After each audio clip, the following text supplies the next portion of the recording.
Akibat curah hujan yang tinggi, 4 perumahan di Kecamatan Talang Kelapa, Kabupaten Banyuasin terendam banjir hingga kedalaman 1 meter.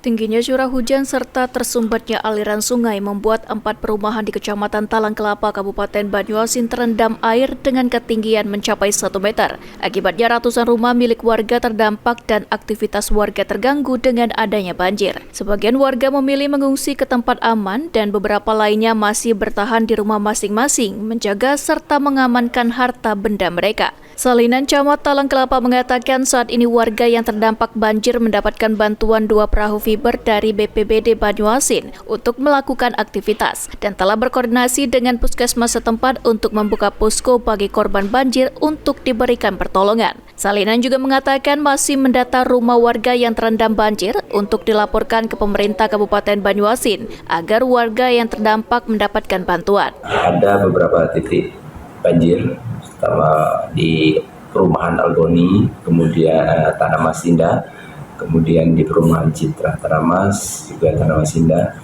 kemudian di Alam Sri Gading, di Kelurahan Tanah Mas, kemudian di Jalan Es Mundir, Kelurahan Sukajadi Timur, dan juga itu yang kami tinjau pada hari ini.